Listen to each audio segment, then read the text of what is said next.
El día de hoy tenemos al pastor Felipe Kittelson y él va a estar conversando con nosotros, va a estar testificando sobre cómo el evangelio puede transformar una nación. Prácticamente él nos va a hacer como un relato histórico de lo que él ha visto en estos 71 años de vida que él tiene en nuestra nación. Bien, adelante querido pastor, le cedo el micrófono. Muchas gracias, bienvenido. Adelante, por favor. Muchas gracias. Felicidades. Qué hermosa base y fundamentos tiene Inspire Us. Y Señor, inspíranos. Y verdad, necesitamos que Dios nos inspire. Y bueno, sí, el Espíritu Santo nos inspira. Jesús nos inspira.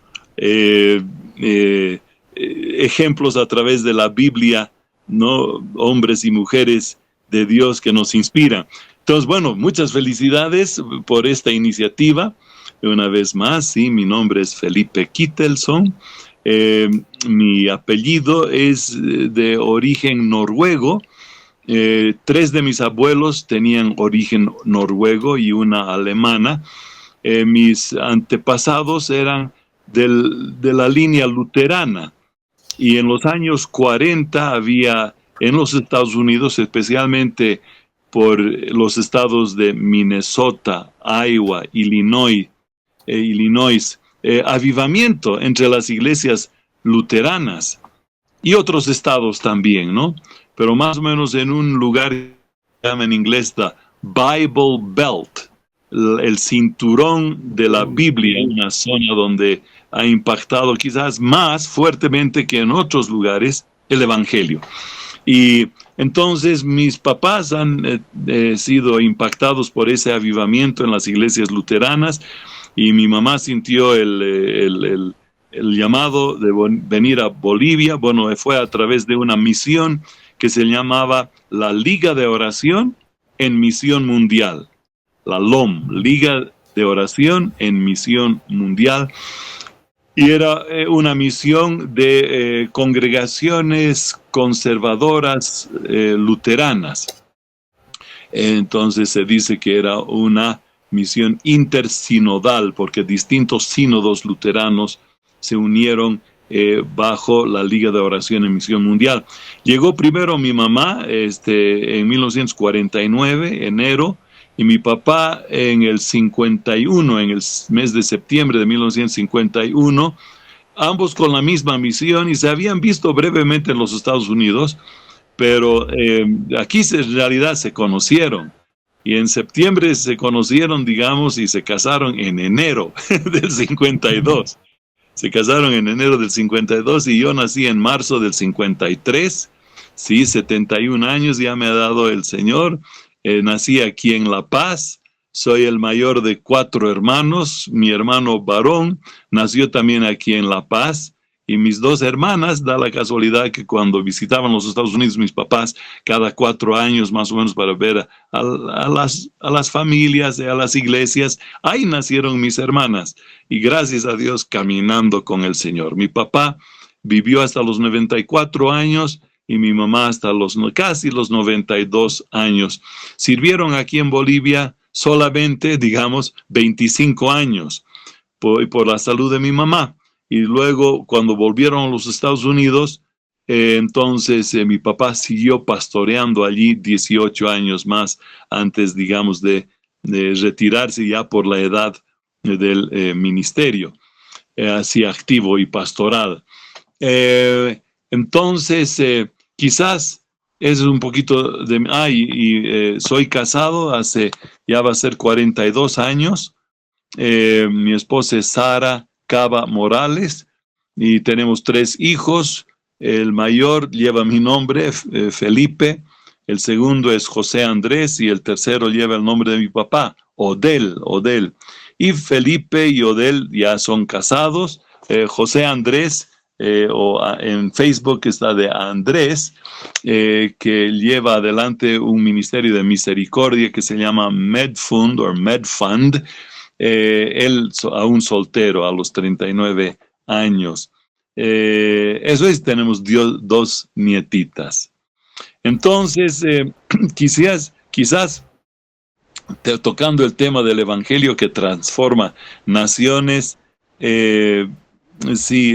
estuve reflexionando un poco, y gracias porque, hermano Franz, no me presionaste mucho, porque he estado con bastantes tareas y pendientes, y siento bastante presión, pero con este formato tan hermoso de Inspire Us, no me siento, digamos, muy presionado, pero en la reflexión inicial, pensando en este espacio que nos dan, en el Antiguo Testamento vemos que, pues, Dios realmente transformaba naciones a través de buenas leyes. Era algo quizás más externo, ¿no? Y luego en el Nuevo Testamento, énfasis en el corazón.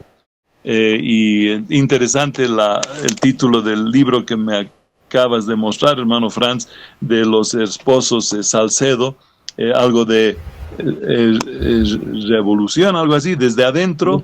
A ver, sí. Lo vamos a ver en este momento. Gracias. Sí. Revolución. Desde adentro. Desde adentro. Sí, entonces, en el Nuevo Testamento veo que, claro que la transformación, el énfasis, en el Antiguo Testamento también, pero era el corazón, pero también cómo el Evangelio, a través de la obra del Espíritu Santo, y después el misionero por excelencia, Pablo, ¿no? Como él llevaba el Evangelio, y hubo transformación en región tras región. Bien, entonces el poder del Evangelio que trae no solamente salvación, perdón de pecados y salvación, sino que buenas leyes, buenas costumbres, cómo afecta a toda una cultura. Y saltando a la reforma de 1517, ¿no? El énfasis quizás de la libertad de conciencia, bueno, aparte de lo teológico, ¿no? Donde sola fe. Eso de las 5 solas, uno pensaría, eso, digamos, se estableció en 1517. No, eso poco a poco los hermanos estudiosos han ido desarrollando a modo de que ahora se habla de las 5 solas. A ver, sola fide, sola gratia, sola scriptura, solus Christus, y bueno, se añadió solo para a Dios la gloria, ¿no? Es interesante que creo que tanto Handel como Bach, al terminar sus obras musicales, ponían justamente S-D-G, Soli Deo Gloria. Bueno, de todos modos, en la reforma de 1517 se dice que Martín Lutero prácticamente era en cierto modo el padre de la democracia, por lo que el impacto de su, ¿no?, obra y testimonio, y la valentía que tenía. Y bueno, también contaba con protección política. Eso no tuvo Juan Hus, por ejemplo. Juan Hus no tenía esa protección y los quemaron en la hoguera. Pero sí, inicialmente le ayudó mucho la protección política, especialmente del duque Federico de Sajonia, y después, posteriormente, como creció el movimiento, ya no era tan necesaria una protección política. Y luego salto a 1620, cuando llegan los peregrinos a Norteamérica. Eran ingleses, pero que se habían escapado a Holanda, porque en Inglaterra sufrían mucha persecución, porque eran separatistas, no se conformaban a la iglesia de Inglaterra, a la iglesia anglicana, episcopal, y por predicar sin licencia, etcétera, etcétera, eran perseguidos, y se fueron a Holanda, pero en Holanda había bastante inestabilidad. Han sido bien recibidos en Holanda, pero había más inestabilidad política, así que en 1620 llegan en el barco Mayflower, y no sé si en otro, creo que eran 120 o 102 personas, algo así, que llegan a Norteamérica en busca digamos, estar en un lugar donde estarían tranquilos para practicar su fe. Y bueno, claro que se podría decir mucho acerca de la presencia europea en Norteamérica, con sus luces y sombras, pero yo creo que han habido más luces, ¿no? Más luces que sombras. Sí, ha habido pues luchas con los pueblos originarios, las tribus de los indios, por decirlo así, norteamericanos, ¿no? Y eso es triste. Se me viene a la mente el testimonio de este hermano que murió a los 29 años, un misionero, John, un misionero muy joven que tenía una carga en los Estados Unidos. Bueno, todavía no me acuerdo en qué año, no me acuerdo si era antes de la independencia de los Estados Unidos de Inglaterra o después, pero que él tenía una gran carga por los pueblos originarios de los Estados Unidos, de Norteamérica, y él tuvo un tremendo impacto evangelístico entre ellos, pero a los 29 años murió de tuberculosis, y lamentablemente también él contagió a muchos de esos pueblos, bueno, en un pueblo nativo particularmente. A ver, espero que se me viene David Brainerd. David Brainerd, sí, un gran ejemplo de un hermano que ahora nos puede inspirar. He can inspire us en la obra de difundir el evangelio que transforma naciones. Luego en los Estados Unidos, Norteamérica, vemos una gran diferencia, ¿no? Por la ética protestante. También ha tenido su saga, su desarrollo, porque no ha sido hasta la época de Martín Lutero King que, bueno, se llegó a respetar de manera más profunda los derechos civiles.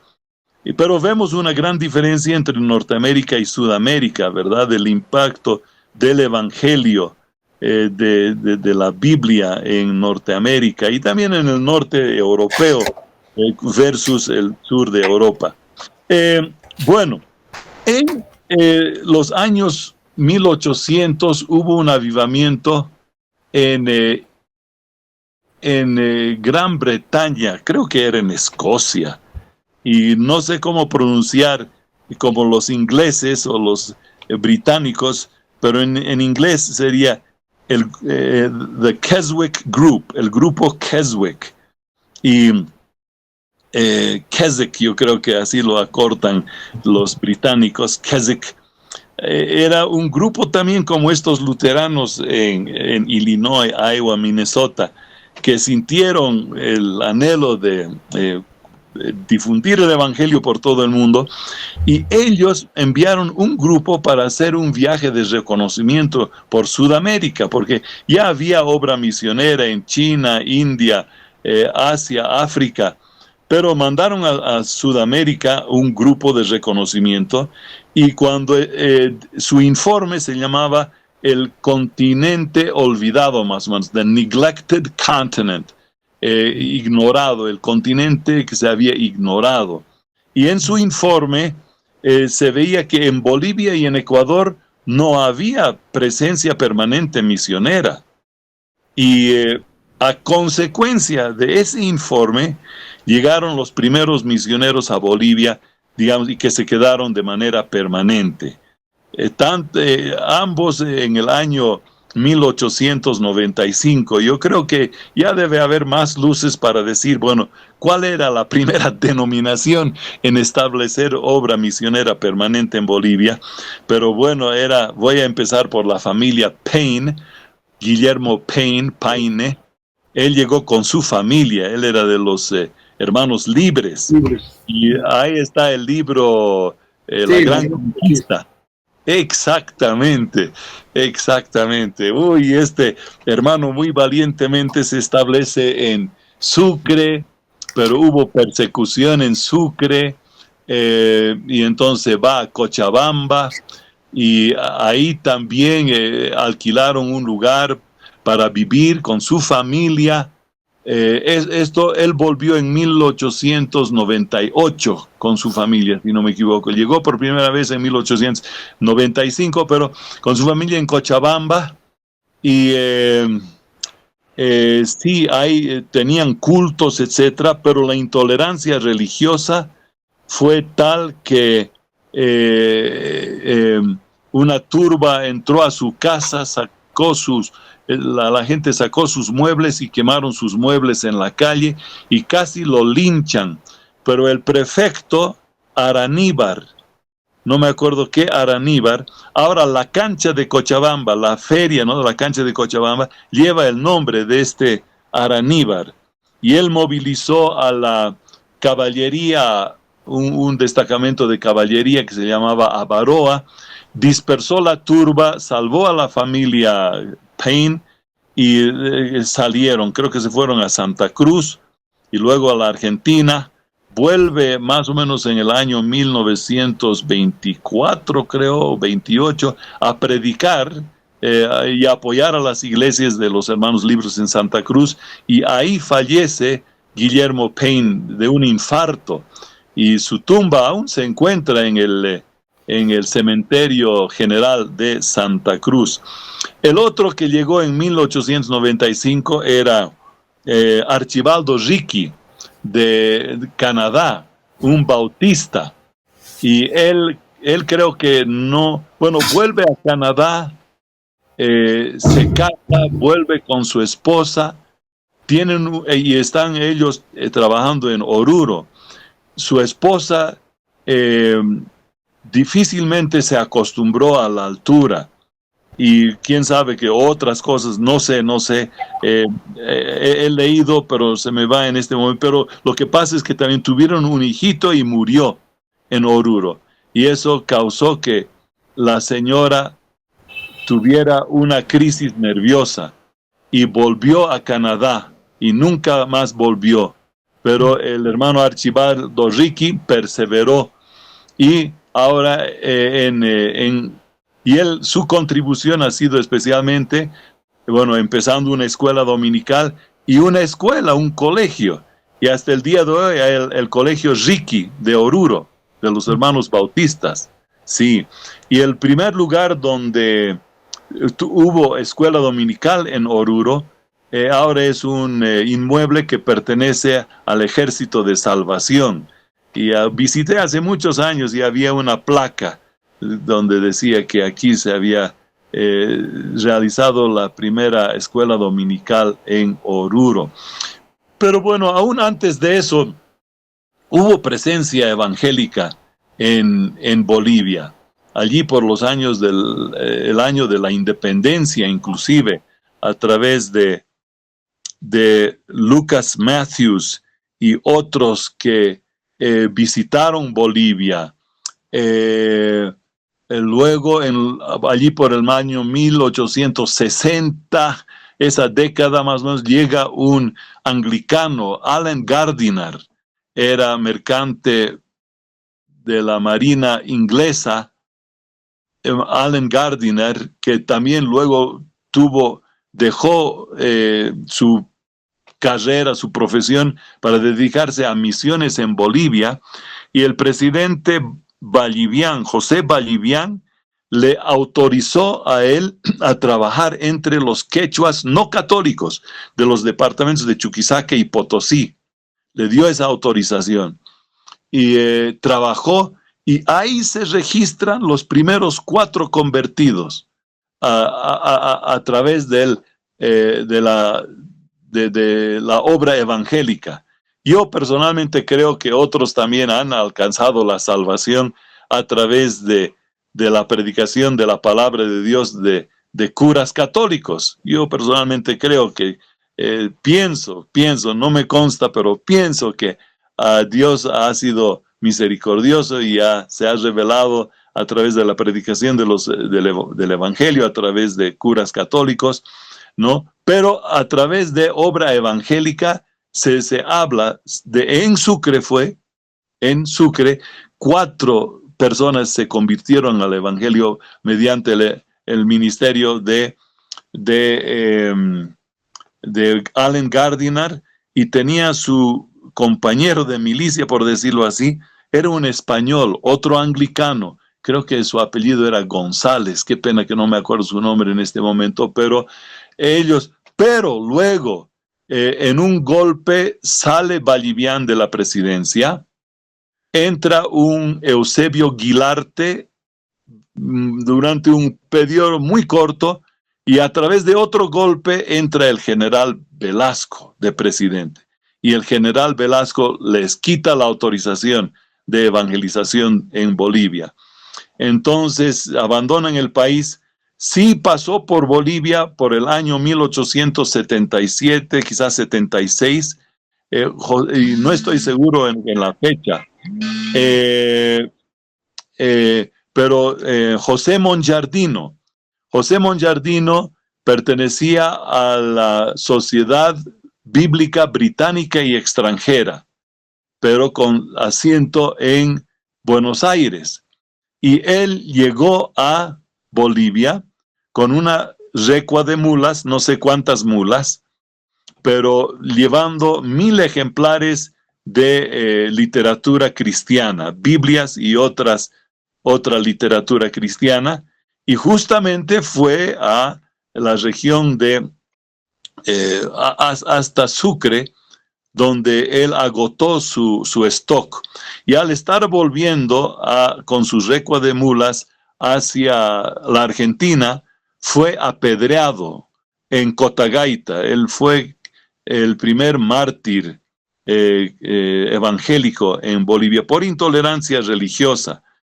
Es interesante también señalar que cuando tuvo que salir del país Allen Gardiner, él fue a la Patagonia para también llevar el evangelio a los aborígenes de esa región, pero eran también bastante violentos.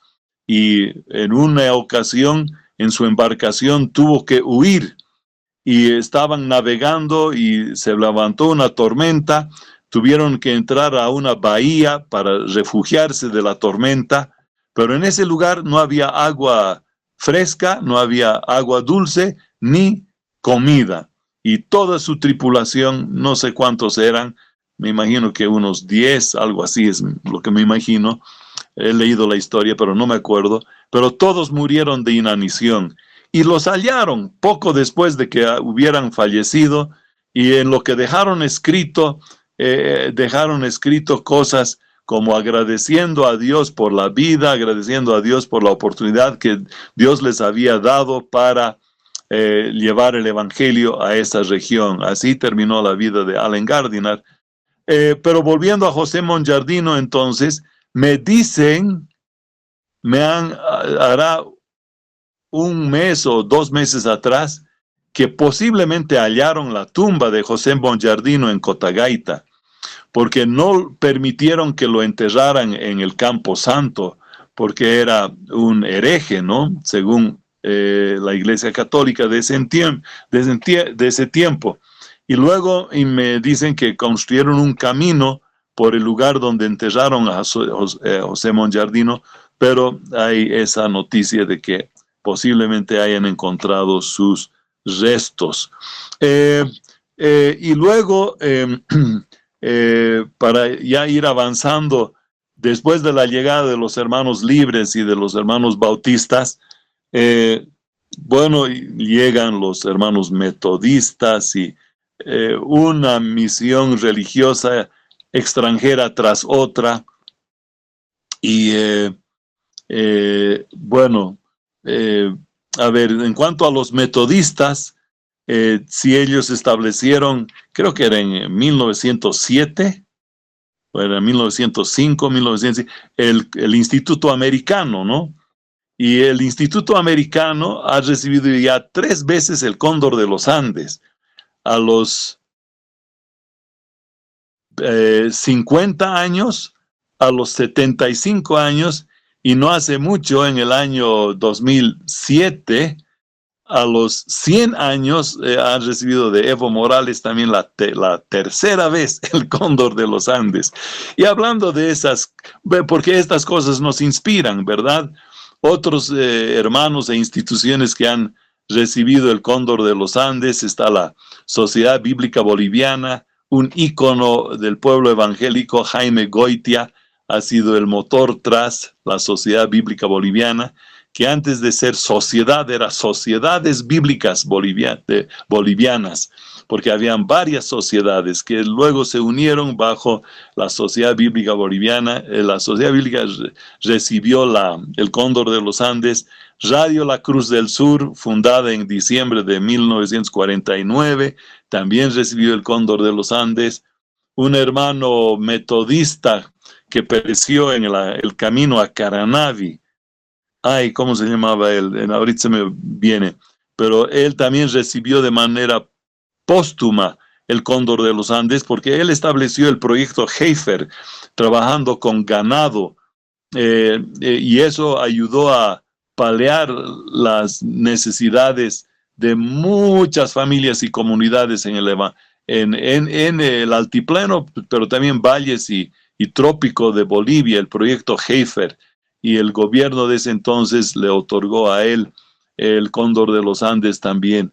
Ay, ay, ay. Él estaba viajando con un médico, se llamaba el doctor Tatum, y estaban yendo a visitar a un misionero argentino metodista que vivía en Caranavi. En Caranavi estaban yendo a visitarlos, y en el camino se encontraron con un camión con madera, y la madera salía detrás de la carrocería, y al dar la curva, la madera empujó a su vehículo en el cual estaba este hermano. Ahí ya se me va a venir, y ambos fallecieron, ¿no? Y el hermano el grupo de los Scouts del Instituto Americano aquí en La Paz, el grupo Scout lleva su nombre, ya se me va a venir. Bueno, he comenzado a hablar, ¿no?, acerca de organizaciones que han recibido y personas que han recibido el Cóndor de los Andes, porque son ¿no?, hermanos que sus vidas nos inspiran. Otro ha sido el hermano Herron. Era un piloto que ha sido el primer avioneta ambulancia del Beni. Y una de las pistas, uno de los aeropuertos en el Beni lleva su nombre, y él también ha sido reconocido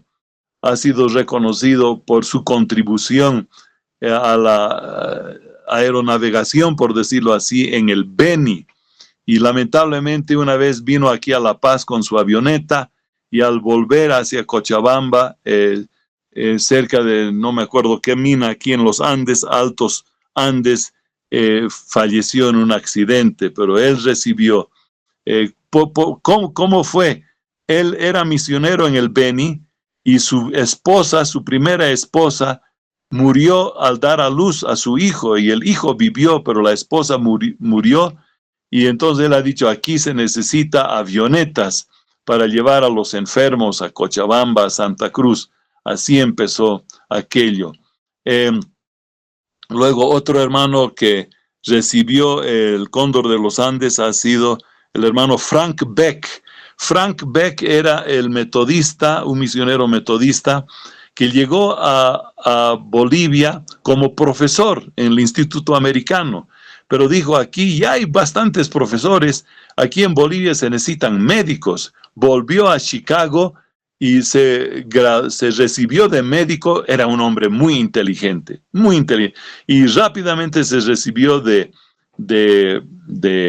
médico, volvió a Bolivia, fundó la Clínica Americana, hoy Hospital Metodista, fundó una escuela de enfermería que funcionó ahí también en Obrajes por mucho tiempo. Luego, con el permiso de la Embajada Norteamericana y de la Iglesia Metodista, se presentó al ejército boliviano y fue incorporado al ejército boliviano como mayor en sanidad y sirvió en la guerra del Chaco.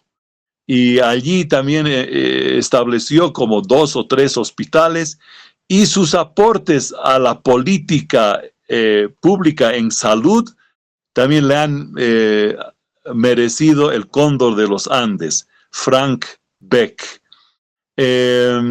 Bueno, así. Ahora, hablando de mi experiencia ya un poco más personal, yo nací en 1953. Mi papá había empezado un instituto bíblico luterano cerca de Sorata, que funcionó varias décadas. Allí había un orfanato, había 2 escuelas, en la finca Cuava había el instituto bíblico, y allí tuvo también sus inicios la himnología nacional. Bueno, también con el hermano Quispe, Justino Quispe de los Bautistas, fue un compositor de música cristiana boliviana. También un hermano de la UCE, creo que era Antonio Morales, que él compuso Por los valles y los montes, cantando yo voy, mi Señor Jesús conmigo está. Pero también han tenido mucha influencia los hermanos Ceballos, eran luteranos. Juan, Guillermo, no me acuerdo, había un hermano más. Pero allí en el Instituto Bíblico Luterano, ahí comenzaron a cantar con guitarra y charango. Y ahora si ven el himnario de Cala, que es la Comisión de Alfabetización y Literatura Aymara aquí en el occidente boliviano, es muy famoso ese himnario, el himnario Cala. Van a ver que muchas composiciones son de los hermanos Ceballos, una gran contribución a la himnología boliviana nacional, junto al hermano Justino Quispe y a Antonio Morales. Entonces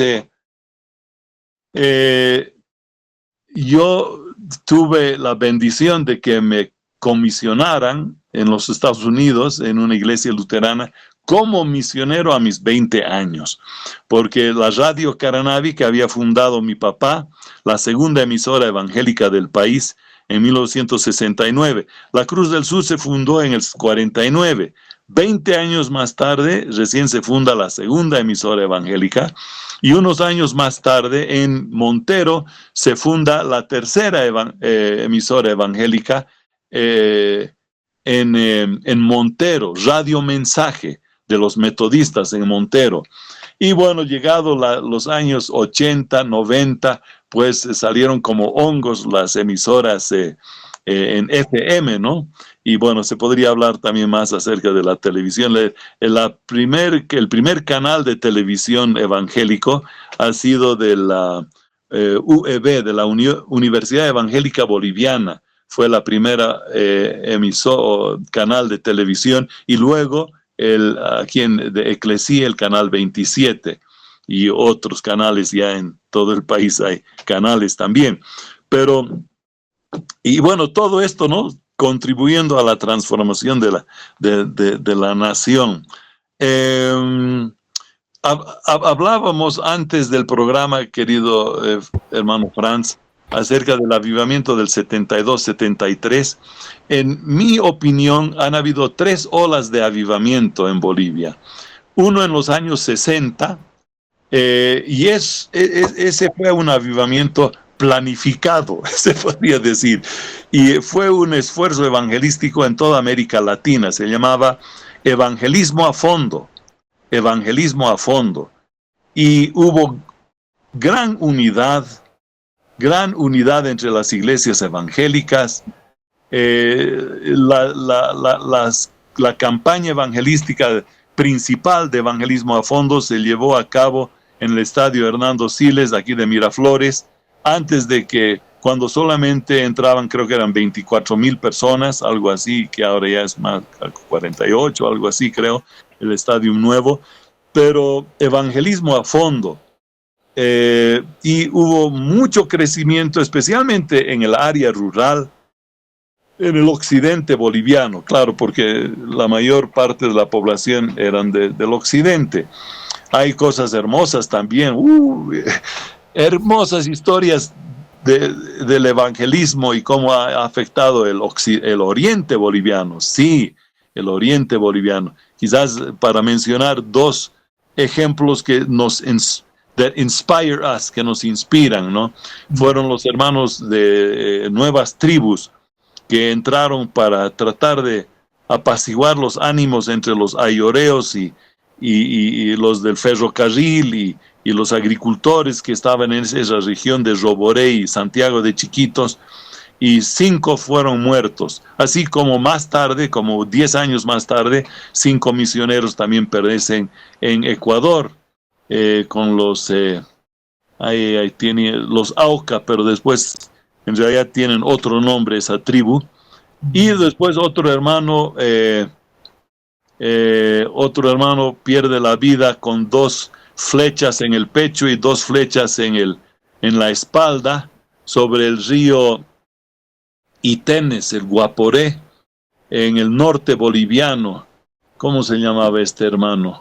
De todos modos, ahí habían hecho un contacto con los Namiwara y iba bien, pero luego parece que unos cosechadores de goma, o quizás los brasileros que venían a cobrar impuestos a los que cosechaban la goma, molestaron a las mujeres de los Namiwara, y así por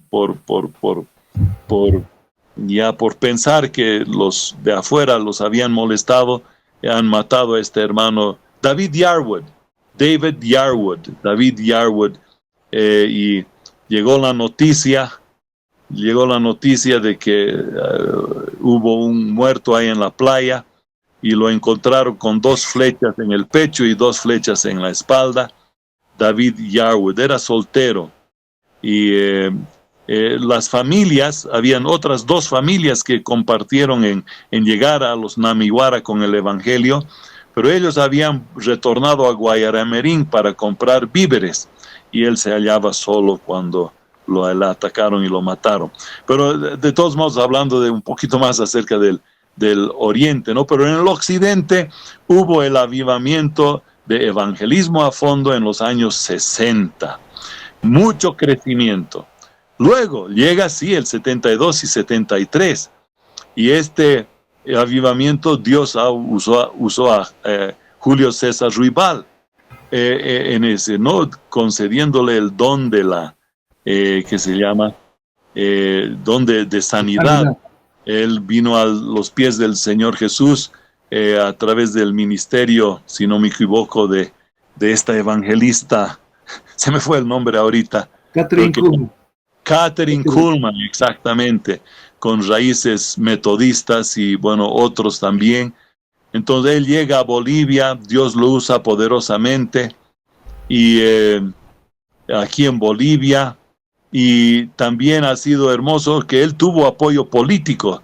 El general Banzer, había un misionero, David Fara, muy cercano al general Banzer, y esto no lo tengo claro. Esto es, estoy hablando un poquito de memoria, pero sin mucho detalle. Pero había alguien allegado al gobierno de Hugo Banzer que o tuvo un accidente en camino a Yungas o enfermó. Y David Fara se comunicó y ha dicho, mira, hay un joven cristiano que tiene don de sanidad. Y lo llevaron, y según entiendo, quizás lo relatan Fernando y los esposos Salcedo, debo investigar eso, pero Julio César oró por esa persona y sanó instantáneamente, sorprendiendo pues a los médicos y a la familia. Y después, no sé cómo ocurrió exactamente, pero el general Banzer entonces le apoyó hasta con el avión presidencial, y que predicara libremente en todo el país prácticamente. Ese avivamiento no duró un par de años, y luego se extinguió de alguna forma, pero de ahí salió Eclesia, que llegó años más tarde a ser la primera mega iglesia aquí en La Paz, y luego otras iglesias por las casas, y la congregación cristiana que ahora se congrega en la calle Comercio y otras iglesias, ¿verdad? Y la tercera ola de avivamiento en Bolivia era sin líder, pero era en base al arrepentimiento y la oración. Y eso llevó a mucha unidad en el pueblo. Y quizás es difícil saber dónde empezó. Yo vivía en Caranavi en ese entonces y yo no sabía lo que estaba ocurriendo en el resto del país. Pero posiblemente empezó en Oruro, en una iglesia, la Nueva Jerusalén, donde era una congregación, creo, de unas 40 personas, y habían unas reuniones de oración cada semana, y las reuniones menos atendidas, pero había un grupo de mujeres que comenzaron a orar de madrugada, o aún antes del amanecer, y Dios honró eso, y llegó a crecer hasta tener 2,000 miembros, esa congregación, el Nueva Jerusalén en Oruro. Tuvieron su radio, no sé si su canal de televisión, no sé, pero la Nueva Jerusalén, y en todo el país. Esto empezó en el 86, y ese avivamiento, esa ola terminó en el 92, en mi opinión. 6 años de avivamiento, y en ese tiempo también yo tuve oportunidad de ser el secretario ejecutivo de la Asociación Nacional de Evangélicos de Bolivia, y fue un tiempo de mucha unidad, como digo, mucho arrepentimiento, humildad delante de Dios y oración. Eso ha caracterizado a ese avivamiento y la unidad.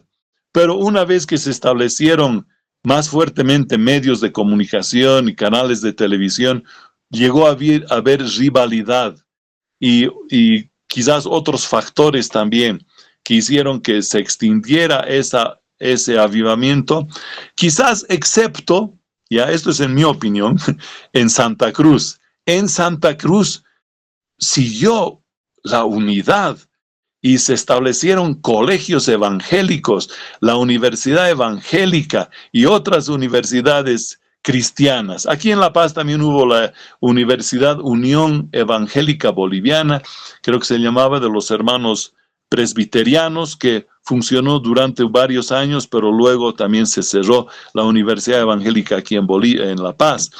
Pero tremendo el crecimiento y la unidad en Santa Cruz hasta el día de hoy. Yo creo que no quiero ofender a nadie, ¿no? Pero yo creo que son digamos, el departamento bandera en lo que se refiere a unidad, Santa Cruz. Yo sé que en otros departamentos también hay mucha unidad. El lugar donde menos unidad hay quizás es aquí en La Paz. Y no es una cosa muy triste, donde han habido algunos presidentes de Iglesias Evangélicas Unidas de La Paz en el pasado que han tratado de establecer, bueno, la historia es compleja, ¿verdad? Pero como entidades paralelas a ANDEB, a la Asociación Nacional de Evangélicos de Bolivia. Y últimamente eso ya llegó reventó el puchichi, como se diría, respecto a, digamos, la relación entre estos líderes y ANDEB. Y bueno, todavía está en desarrollo todo eso, porque en este momento hay lo que yo considero las Iglesias Evangélicas Unidas de La Paz, la auténtica, que está afiliada a ANDEB, pero después hay la otra que se desenmarcó. Después de unirse a ANDEB, un grupo de Iglesias Evangélicas Unidas se unió a ANDEB. El presidente de Iglesias Unidas de La Paz se postuló a presidencia de ANDEB, perdió, y luego se desmarcó de ANDEB y se formó como una paralela que llamaban Iglesias Evangélicas Unidas de Bolivia. Pero bueno, eso es digamos, como dicen, una noticia en desarrollo. Eso, día a día hay novedades prácticamente aquí en La Paz en ese sentido. A ver, para ir aterrizando, quizás terminaría con lo siguiente. Mi tiempo con ANDEP como secretario ejecutivo ha sido un tiempo muy emocionante, porque había unidad y las cosas fluían. Y entre otros eventos, ¿no? Pudimos tener un desayuno de oración con el presidente Jaime Paz Zamora. Invité al presidente Víctor Paz Estenssoro y él no aceptó esa invitación porque también ya su periodo concluía. Entró no con el apoyo del partido del general Banzer, ADN, entró de presidente Jaime Paz Zamora. Y yo, a través de su secretario Lauro Ocampo y de su secretaria Susana Zuleme, le invitamos a él y él aceptó asistir a un desayuno con líderes evangélicos.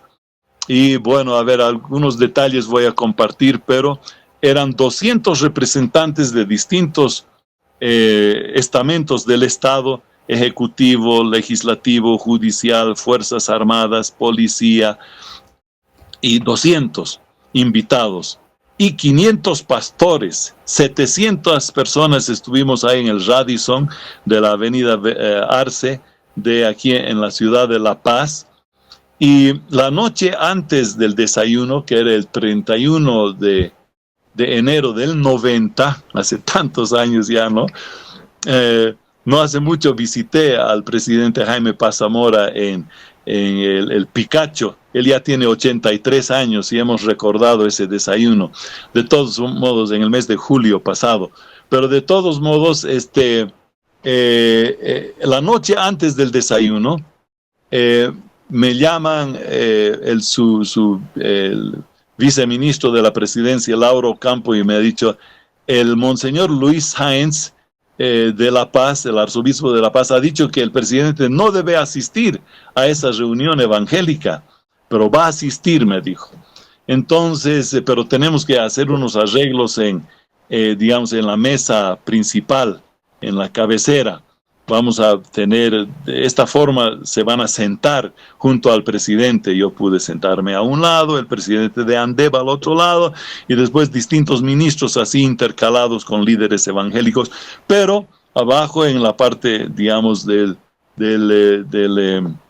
salón de banquetes del Radisson, entonces 200 representantes del Estado y 500 representantes de la iglesia en Bolivia, de todo el país. Y entonces, claro, el presidente Jaime Paz, cuando le visité ahora en julio pasado, me dijo: yo fui el primer presidente que se reunió públicamente así con tantos líderes evangélicos. Y a la iglesia católica, a mi iglesia, no le ha gustado eso, dice. Y hasta ahora, digamos, sufro las consecuencias de haber aceptado esa invitación. Pero para no extenderme mucho más, la prensa de esa época decía que ha sido el Estado boliviano, con eso dio su espaldarazo, su apoyo a la iglesia evangélica. Eso fue durante este tiempo de avivamiento entre el 86 y el 92.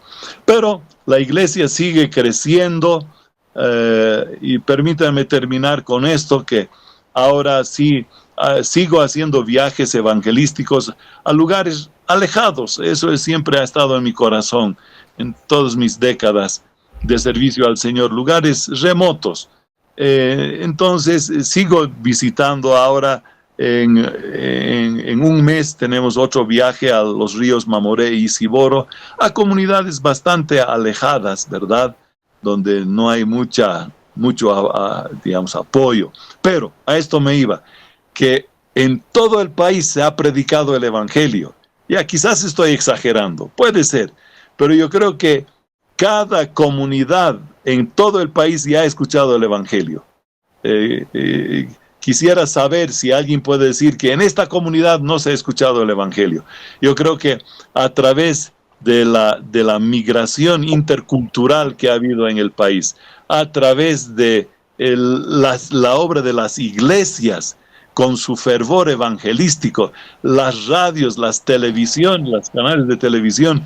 Creo que ya en todo lugar se ha escuchado el evangelio, pero como mi papá me decía, cada generación necesita oír el evangelio nuevamente. Entonces la tarea no está terminada. Cada generación necesita otra vez escuchar el evangelio. Y en estas comunidades que digo, en todo el país, lugares alejados, remotos, en muchos, no en todos, pero hay por lo menos un creyente o una familia. Y sí, lo que falta es establecer iglesias permanentes. Pero no sé, el presidente de ANDEB, el hermano pastor, abogado Henry Nogales, quizás no debo atreverme a decir, pero son miles y miles y miles de iglesias en todo el territorio nacional. Si aquí en La Paz nomás hay, y el Alto ya son miles de congregaciones en todo el territorio. Entonces, eso también ha tenido un efecto, digamos, de transformación del país, pero necesitamos aún mayor transformación. Ahí dije que con eso terminaría. Pero saben, dicen que también en África, donde hay tantos evangélicos, pero hay poca evidencia en la sociedad y en la política, digamos, de principios cristianos. Entonces, bueno, a veces dicen que la iglesia, alguna vez he hablado así de nuestra iglesia en Bolivia, es muy amplia, pero poco profunda la iglesia. Bueno, al que le caiga el guante que se lo chante, ¿verdad? Porque en la iglesia hay hermanos muy fervientes, congregaciones muy fervientes, y claro que también hay otros hermanos que quizás somos tibios y congregaciones también sin la unción del Espíritu Santo. Así, querido Franz. Bien, bien, querido pastor, muchas gracias por relatarnos la historia de la iglesia en Bolivia en una hora más o menos. Bien. Querido pastor, quiero consultarle acerca, un fenómeno interesante, un hecho que ha sucedido en nuestro país anterior a estos avivamientos que usted ha mencionado del 70 y del 60, que es la reforma, ¿no? La reforma agraria, la reforma educativa de los años 50. ¿Cómo usted ha visto o qué evidencias habrían de que Dios ha estado también actuando en este tiempo, tratando de sacar, digamos, el color político de izquierda o de derecha? Principalmente creo que también tenemos que analizar en qué momento ha estado, de qué manera ha estado presente la mano de Dios, ¿no? Obviamente a través de su iglesia o directamente trabajando con el pueblo boliviano. ¿Cómo usted ha visto este tema de la reforma agraria, la reforma educativa que sale el 55, el primer código boliviano, ¿no? Código de educación boliviana, y obviamente esto amplía el horizonte de la educación, y entiendo que ha habido un cambio de estrategia de parte de Dios, porque hasta ese momento de oídas lo conocíamos, ¿no? Pero es el Señor en su amor que nos permite conocerlo también a través de su palabra, ¿no? Sí, bueno, muy interesante la pregunta. Y a ver, no soy que se llama experto en esto, pero sí soy aficionado en el tema de la historia, en lo que se refiere al rol de la iglesia en la reforma agraria y la educación. Antes de establecerse la escuela indigenal de Guatajata, ya los hermanos bautistas, de Warisata, ya los hermanos bautistas habían establecido una escuela indigenal en Guatajata, antes de Warisata, en Guatajata. Y es más, ¿no? La finca, la hacienda de Guatajata, los hermanos bautistas, con una donación de un hermano de Los Ángeles, California, que se llama, a ver, un apellido italiano, un hermano,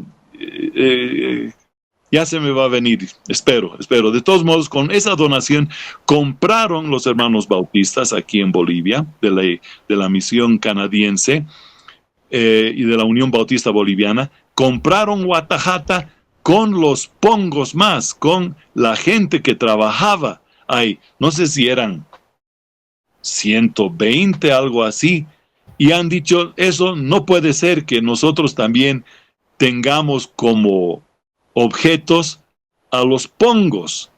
Entonces ellos tramitaron y dieron tierras a las personas de Guatajata, a los oriundos de Guatajata, y entiendo que fueron los títulos agrarios, ¿no? Y esa ha sido la primera reforma agraria. Creo que eso ha sido en el 46, no me acuerdo bien.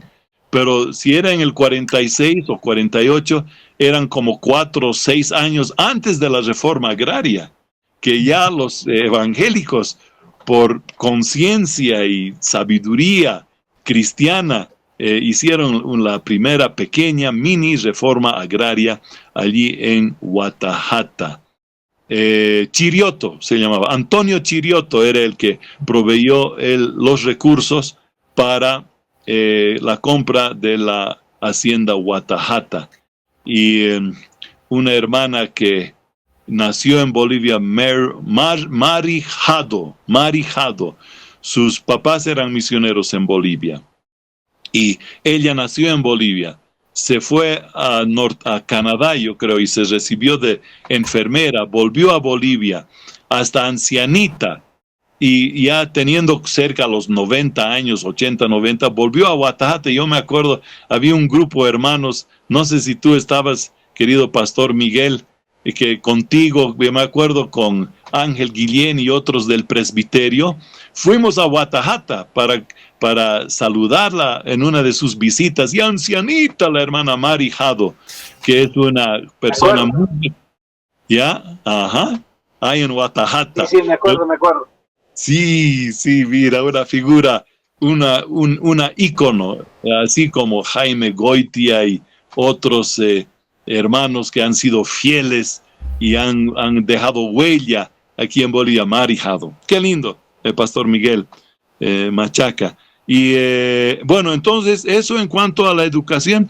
Los hermanos de santidad, iglesias de santidad, han hecho mucho en cuanto a la educación. Los metodistas, hermanos de santidad, y también obviamente los adventistas han contribuido mucho a la educación en Bolivia. Bien. ¿Puedo hacerle una pregunta prohibida? Claro. No, es una pregunta que va a servir de reflexión también, ¿no? Usted ha mencionado mucho a la iglesia metodista, y obviamente yo soy paceño también, y obviamente en La Paz, cualquiera que va a La Paz puede reconocer o puede conocer y reconocer la labor, ¿no?, de la iglesia a través de la educación. Y el último evento que hemos tenido en la nación boliviana es que el ex ministro de Justicia, prácticamente desde mi perspectiva, es obviamente una opinión muy personal, es el resultado, ¿no? Es el resultado del clamor, del trabajo de la iglesia metodista. ¿Cómo ve también este hecho, ¿no? Este es un hecho, es una parte de la realidad, que el trabajo de una institución o de la iglesia, por tantos años, estamos hablando más, por probablemente 100 años, un poco más, un poco menos, pero que termina teniendo este tipo de frutos, ¿no? Sí. ¿Qué reflexión le merece esto, querido pastor? Bien, bueno, la iglesia luterana o la metodista, creo que se puede decir que todas las denominaciones han tenido sus luces y sombras, algunas más que otras, pero la iglesia metodista en algún momento, bueno, siempre han tenido una conciencia social que en algún momento fue tan fuerte que era más social que evangelístico y espiritual, una conciencia más social que espiritual, y hasta tal punto que se identificaron fuertemente con la teología de liberación, ¿no?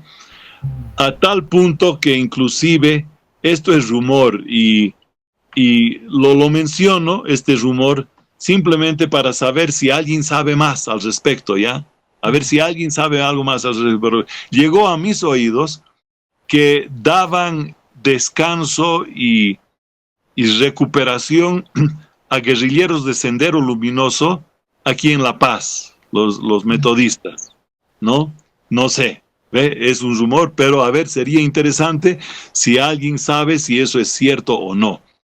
Pero es verdad que ahora la Iglesia Metodista ya ha vuelto de la teología de la deliberación, había la teología andina, la teología del Tahuantinsuyo y cosas. Ya la Iglesia ha vuelto más al centro y el péndulo ya se ha vuelto bastante conservador, a tal punto que ahora no quieren ser considerados ecuménicos.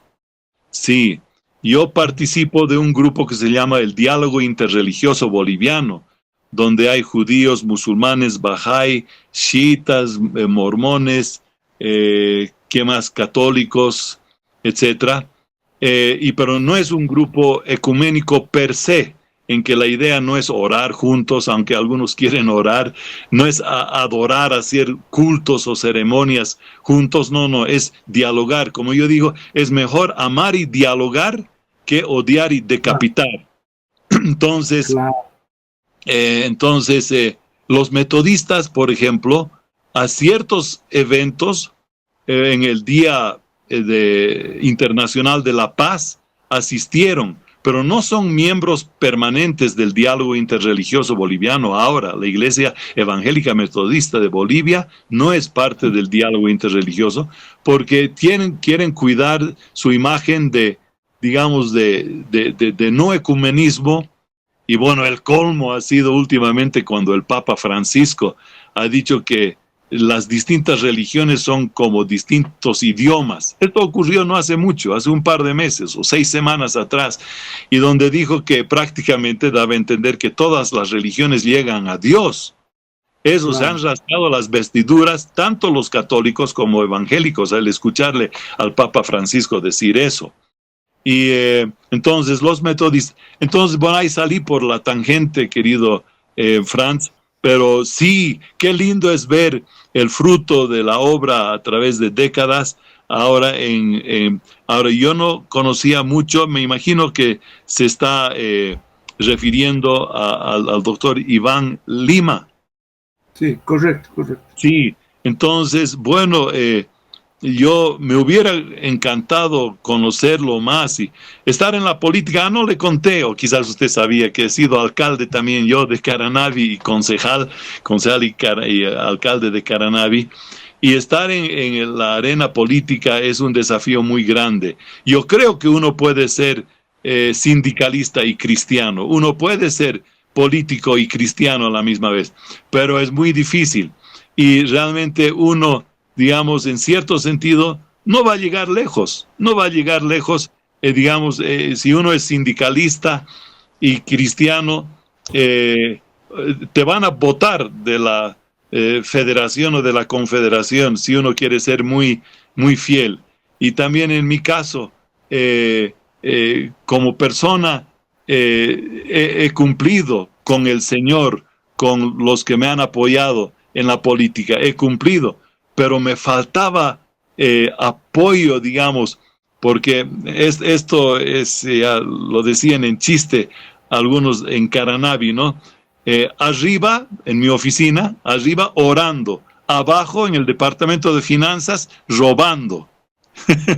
Arriba orando y abajo robando. Entonces, si uno no tiene gente temerosa de Dios que te apoya, uno no va a llegar lejos. Pero es importante un líder cristiano. Claro. Pero también es importante cuando un líder político, sindical, tiene apoyo. Bueno, ahí otra vez saliendo un poco por la tangente. Pero me gustaría conocer más al doctor Lima. Espero porque tampoco no escuché que dio un testimonio cristiano tan claro, pero yo creo que quería hacer las cosas bien.